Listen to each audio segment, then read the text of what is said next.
Do me a favor and watch this video. A good percentage of people will not accept an offer with a company that doesn't have intentional DE&I programs and initiatives. Talk to me, Pastor. If DEI works anywhere, it has to work everywhere. Let me tell you where DEI does not work. The NBA and the NFL. Where are the Asian, Latino, basketball, and football players? Those businesses are performance-based. If you really want to go deep to the heart of this, and when I say that DEI treats the symptom but not the sickness, America is in a new civil war right now. The first civil war was the North versus the South. The new civil war is a war of ideologies concerning justice. And it's really going to come down to who gets to define what justice is, whether that's biblical justice or social justice. When moral law stands alone and DEI initiatives are based upon that, somebody gets to pretend that they are God. Yes, that's exactly right. The truth is that DEI, CRT, these are religions. They're not ideologies, they are religions.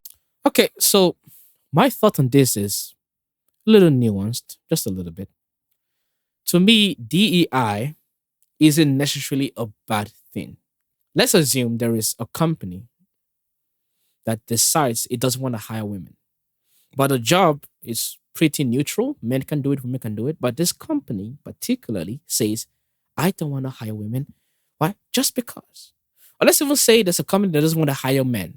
There's not really a good reason on why they don't want to hire men. It's just that they don't want to hire men.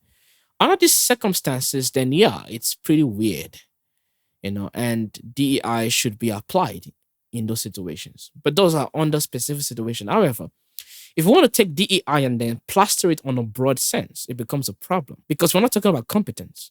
If you decide to plaster DEI on an international level, so every job whatsoever should be forced to hire a certain amount of women, then it's a problem, right? Because now it's not based on qualities such as competence. Now it's based on gender. Because if it's not based on competence, then you cannot produce the best products possible.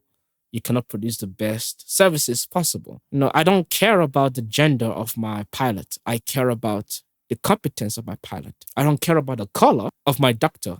I care about his competence. He might be a guy from Sri Lanka. I don't give a flying fuck.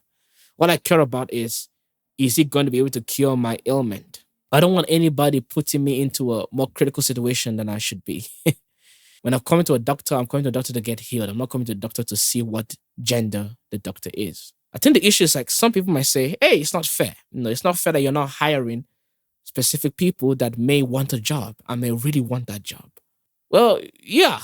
It's not fair, but so you don't hire people that want a job just because you want it. If you run a company and you want profit from that company, you took all the risk, to open up that company. Yes, it's a shame that you can't hire everybody, but you want profitability.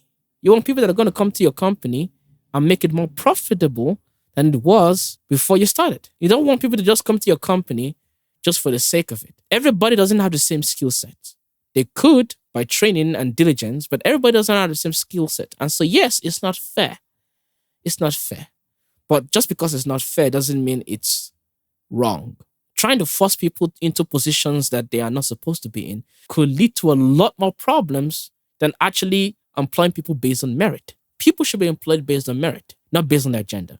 If women apply more and men don't apply as much, you do not equate the numbers by forcing women to not apply and forcing men to apply. That's not what you do. You say, okay, more women are applying, and overall, that means on average, it tends to be that more women might be more competent because more women are applying to this particular position. You don't say, this is not fair.